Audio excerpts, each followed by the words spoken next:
I just wondered if you could talk to us just about in terms of your season as a whole and what you think you've shown in terms of being more than just a kick returner and being able to contribute in all facets of the offense as well.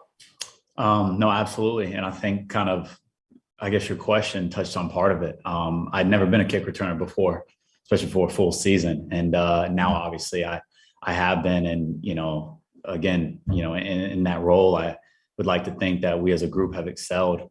So I added that to punt return. And then obviously on the offensive side, I've said it many times, I pride myself on kind of doing whatever, whenever, just being a football player and a guy that can be relied on, in whatever we need to do that week, whatever specialization or generalization that we need to exploit, and being a guy that can do those things. So, again, obviously it's progressively, I think I've gotten better each and every week. And, that as myself and really as a whole and the team has been the motto. And I think we've really accomplished that so far. Braxton, have you and the Jets or your representation of the Jets started any conversations about an extension or to return here next year? And is that something you'd want to do, is to come back here next year? Yeah. Obviously I'm strictly focused on finishing the season with this team. And I think, I've said it before, I love the organization here, the coaching staff, the people in the locker room, the chefs, the trainers, through and through.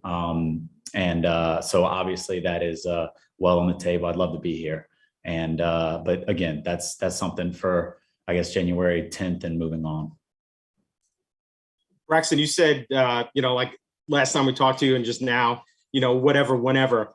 Did you feel that, this year as the season went on, you finally got that, whatever and whenever, that you were actually able to show what you could do at any point in any aspect on offense, special teams? Yeah, absolutely. And that goes to sometimes patience is needed, especially in this game, obviously in life in general, but in this game. And you have to be the same person every day, or that patience might never pay off. And I think, fortunate for me that I ended up getting opportunities for whatever reason. And, obviously had to go out and do my job and make good on all those opportunities as well. And, a long way to go, a lot to improve on. But I think as a general consensus, I made good on those opportunities. And, luckily I was patient with it. I was the same guy every day. And, all that just came to fruition. Braxton, Zach has talked about the trust that he has in you and the kind of chemistry you guys have developed. How important is that in that, and how have you kind of developed that over the season? Yeah, no, absolutely. Obviously, coming into the season, I guess OTAs was the first time that we all got together, and a little bit later in OTAs because the draft obviously happens kind of, in the first few weeks of it. And, it's just, part of that was the consistent factor of, over time, through OTAs and then through camp, I have to show him that I'm somebody he can trust and rely on.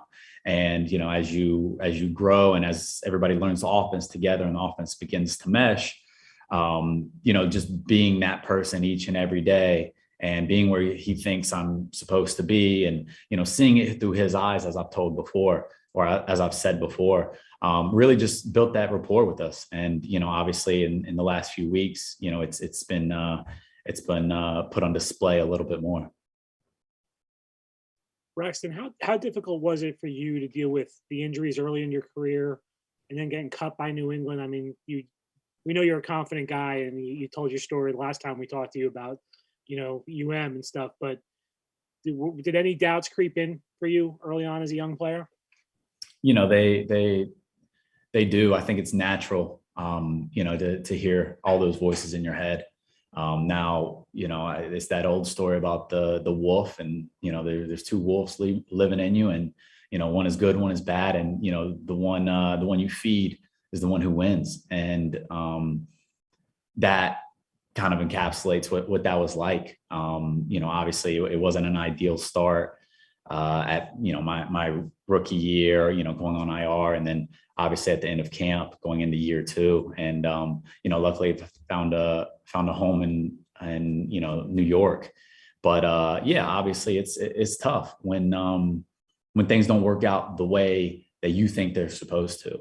And, again, that kind of goes back to just putting your head down and working, and, not trying to spell out the next day or the next week or the next month or what it's going to look like.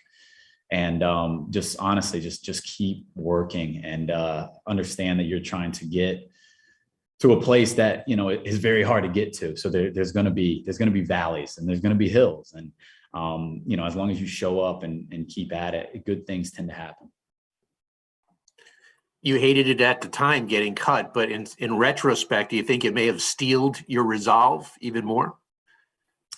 It's everything's a lesson. And I honestly think everything's an opportunity as well. Obviously that's, not what I had envisioned going in, but yeah, it made me a better player. It made me a better person. It made me better. And obviously going through those experiences, just like any other experience, there's different ways you can take it. You can use it for good or use it for bad. And obviously I think I used it for good, and, it's something that will always be part of my story, will always stick with me, but obviously it turned out positive. Braxton, as I guess around the time that we last spoke to you, it was around the Pro Bowl voting push, and the fans really got behind you. Yeah. And your teammates and coaches have talked about you over the last couple of years, but the fans really seem to get behind you also this year too. Does that kind of make it even a little more special? That you got a fan base that's really rooting for you. Yeah, no, obviously, first and foremost, thanks for everybody who retweeted or voted. And no, absolutely, it makes it more special, because it makes it more of a community sense. Just kind of like when we show up to MetLife, and the crowd goes nuts and the stands are filled, and it's awesome, because you realize it's way bigger than the people in this facility.